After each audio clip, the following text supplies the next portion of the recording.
Ever feel like you know what to do, but just don't do it? Like there's a mountain of things waiting. Workouts, work, your goals. But somehow you just scroll, snack, or nap instead?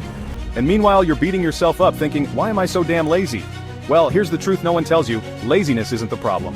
And guess what? Pushing harder, forcing motivation, or shaming yourself is exactly why you're stuck.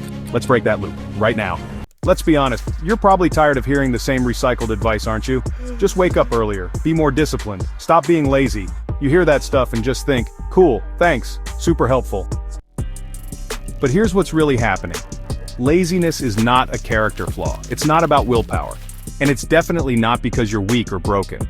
Listen closely. Laziness is a coping mechanism, and understanding that changes everything. According to The Now Habit by Dr. Neil Fiore, what we label as laziness is often deeply rooted emotional avoidance.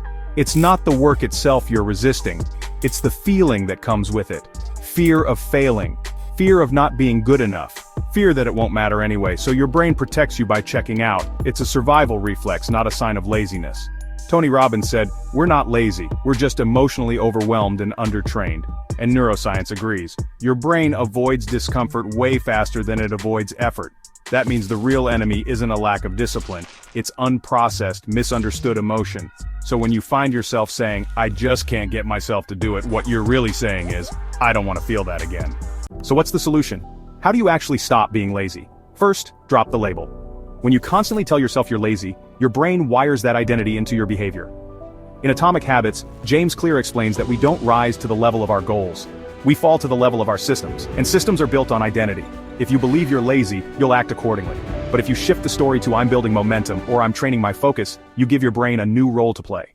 Next, make the task laughably small. Don't try to tackle your whole to-do list, just open your laptop, write one sentence, put on your shoes, do one push-up, that's it. The point isn't to achieve, it's to activate. Those tiny steps create a positive feedback loop. Dopamine kicks in, and suddenly, you're moving. And that movement creates momentum. Mel Robbins talks about the 5-second rule. When you count down 5, 4, 3, 2, 1 and act before your brain talks you out of it, you override hesitation. That split-second shift changes everything. You avoid the brain pain completely. Oh, and here's something else that nobody ever talks about, and I have no clue why. Environment. Stop me when I'm lying. If your phone is in your hand, TikTok will win. If your workspace looks like a storage closet, your brain will resist going near it. Your environment either fuels your goals or fights them. Cal Newport, in Deep Work, emphasizes that distraction isn't just a temptation, it's a system. You need to make focus easier than escape. And here's something unexpected. Your energy isn't just physical, it's emotional. Ever notice how doing something you love gives you more energy than resting all day? That's because emotional friction drains your battery faster than any task.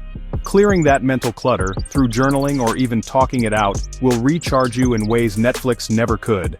Imagine waking up tomorrow and not feeling dread. Imagine having a clear direction, and even if it's hard, you move anyway, not because you feel motivated, but because it's just what you do now. That version of you isn't buried in some perfect routine. It's built in tiny reps, tiny shifts, and self-respect earned through consistency, not intensity.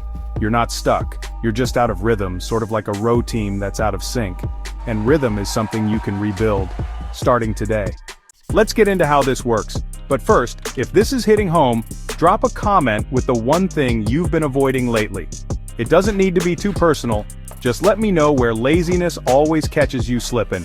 You're not alone, and getting it out of your head is the first step to getting it done. Make sure you like, share, or save this video for when that old pattern tries to sneak back in. Alright, let's recap real quick. This all works because it's not about hype, it's about how your brain actually functions. Your brain resists threats, not effort. So when you reduce the emotional threat by breaking tasks down, shifting identity, and changing your environment, action becomes natural. And once you act, even in small ways, you build confidence, and confidence is what people mistake for motivation. The truth is, most high performers aren't more disciplined, they're just more prepared. They have better systems, clearer boundaries, and they don't beat themselves up for slipping. They adjust. You can do that too. Feel better now? Now you know that your laziness is not a condemnation. You're no longer trapped forever as a lazy person. Whatever you want to be, you can be it. Stay for a few more moments so I can send you off properly. Here's what matters. The fact that you're here means something is shifting. You're not just complaining, you're searching. And that's the spark. So here's what to do next. Watch the next video, where I'll break down how to stop sabotaging yourself when things start going well. Because let's be honest, staying lazy isn't the real fear. You might actually be afraid of success and what that might mean for you. So check my channel for that, or it might pop up as a suggested video in a few seconds. Regardless, this is your moment to reset the loop. Not tomorrow, not next Monday, now. See you in the next video.